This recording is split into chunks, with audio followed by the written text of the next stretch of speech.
तरफ से आज एक बहुत ही अच्छा कार्यक्रम, प्रथम कार्यक्रम जो शहडोल में किया जा रहा है, इसके लिए हम लोग पूरा शहडोल संभाग इसका आभारी होना चाहिए, क्योंकि अपने आप में ये एक बहुत बड़ा कार्यक्रम है और ये छोटी बात नहीं थी। इतने सारे लोगों को इकट्ठा करना और मरीजों के सुविधा के लिए बाहर से चिकित्सकों को बुलाना और उनके द्वारा उनकी सेवाएं लेना, ये सब बहुत मुश्किल कार्य था। मगर जो दिशा वेलफेयर की संभाग अध्यक्ष रूपाली सिंघई और जबलपुर से पधारे श्री सरबजीत सिंह और विकास शुक्ला जी, आप सभी के सौजन्य से आज हमारे शहडोल में ये कार्यक्रम हो रहा है। हमेशा इसके ऋणी रहेंगे हम, और पहली बार हो रहा है मगर अब ये निरंतर होता रहेगा। आप सभी को पता है कि थैलीसीमिया और सिकल सेल एनीमिया, ये दो जो बीमारी है ये आनुवंशिक बीमारी है, जिन्हें हम कंबाइंडली हीमोग्लोबिनोपैथी कहते हैं, जिसमें हीमोग्लोबिन का जो मॉलिक्यूल रहता है उसमें खराबी रहती है, जन्मजात खराबी रहती है, और ये बीमारी माता पिता से बच्चों तक पहुंचती है।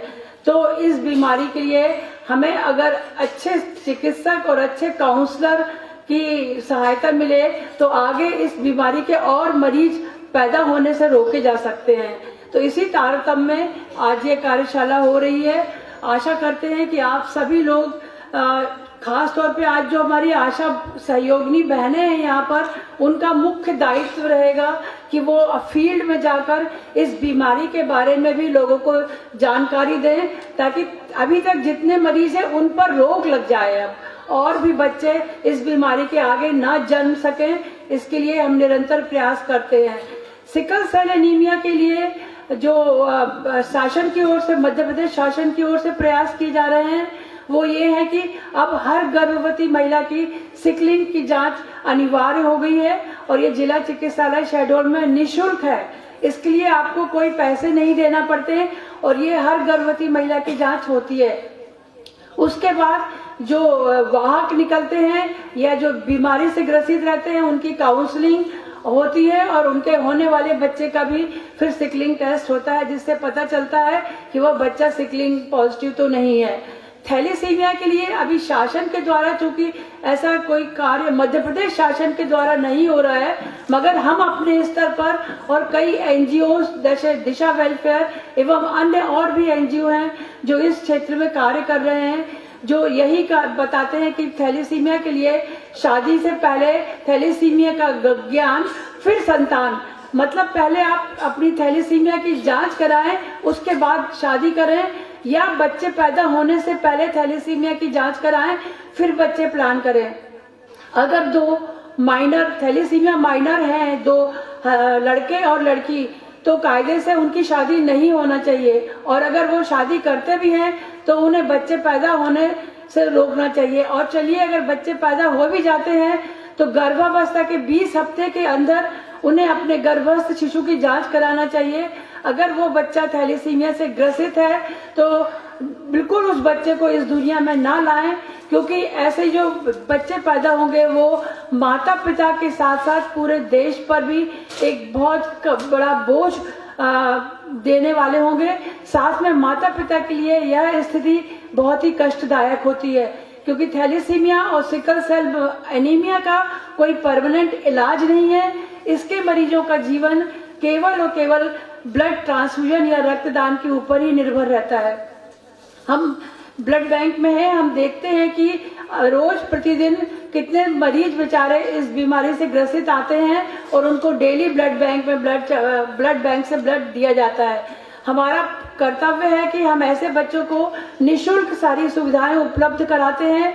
ब्लड तो उन्हें मिलता ही है बिना एक्सचेंज के, साथ में अगर कोई प्राइवेट हॉस्पिटल में भी वो भर्ती होते हैं तो प्राइवेट हॉस्पिटल के चार्जेस भी उन्हें नहीं देना पड़ते। ये व्यवस्था भी सरकार के द्वारा की गई है। तो प्राइवेट में हो या सरकारी में हो, उनको निःशुल्क और बिना एक्सचेंज के ब्लड प्रदान किया जाता है। साथ में कुछ मेडिसिन भी दी जाती हैं जो थैलीसीमिया और सिकल सेल मरीजों को अलग अलग तरह की होती हैं। ये सारी सुविधाएं जिला चिकित्सालय शहडोल में निःशुल्क उपलब्ध हैं। तो कृपा करके कहीं बाहर जाने की जरूरत नहीं है, और शादी से पहले थैलीसीमिया की जांच और सिकल सेल एनीमिया के लिए जांच अवश्य कराएं।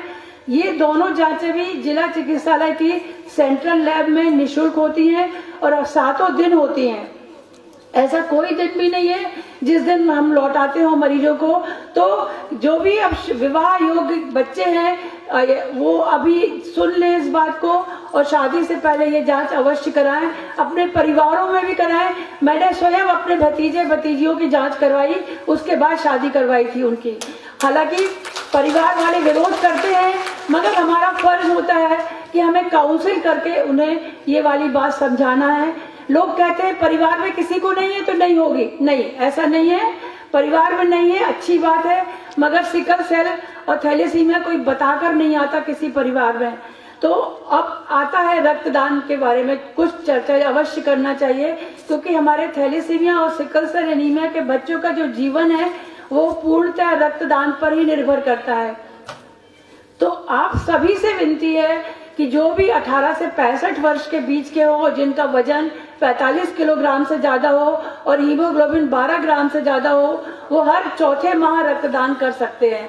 तो कृपया करके रक्तदान हेतु आगे आए और रक्तदान स्वेच्छा से करें। ऐसा नहीं कि जब हमारे किसी मरीज को जरूरत पड़ रही है तभी दें, नहीं। जैसे कि जब अपने घर में आग लगती है और अगर पानी नहीं है तो जब तक हम पानी भरने जाएंगे तब तक आग काफी फैल चुकी होगी। अतः इसके लिए हमें पानी पहले से भर के रखना होगा। इसलिए ब्लड बैंक में अगर हम पहले से ब्लड लेकर रखते हैं कैंप के जरिए, तो ये मरीजों के हित में रहेगा और आपके द्वारा दिए गए रक्त से हम उन मरीजों की जान बचाने में सक्षम होंगे जो इन दोनों बीमारियों से ग्रसित हैं। रक्तदान के कई फायदे हैं। सर्वप्रथम आपका एक मिनी भौतिक परीक्षण हो जाता है, height, weight, blood pressure, pulse इत्यादि। आपका हीमोग्लोबिन जांच हो जाता है। आपके द्वारा दिए गए रक्त से 5 जांचें निःशुल्क होती हैं, जैसे कि hepatitis B, HIV, hepatitis C, VDRL और मलेरिया। तो आपको अगर आपको इच्छा है तो ये 5 जांचें हम आपको इनका रिजल्ट भी बता सकते हैं।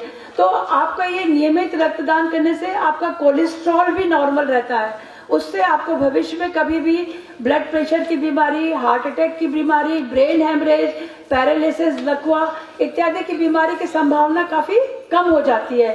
तो रक्तदान और ये थैलेसीमिया वर्कशॉप दोनों साइड बाय साइड होते हैं, दोनों एक दूसरे के पूरक हैं। आज हमारे जो चिकित्सक बंधु आए हुए हैं, ये आप सभी लोग सभी बच्चों की बहुत अच्छे से जांच करेंगे और उनको काउंसलिंग भी करेंगे कि उनको अपना आगे का जीवन कैसे निर्वाह करना है। तो कृपया करके पूरे से पूरा आप सभी इसका फायदा उठाएंगे। और जो हमारी आशा सहयोगिनी बहनें आज आई हैं, उनसे विनती निरंतर है कि अब वो फील्ड में जाकर थैलेसीमिया और सिकल सेल एनीमिया के बारे में भी जनता को जागृत करें और रक्तदान के लिए भी। धन्यवाद।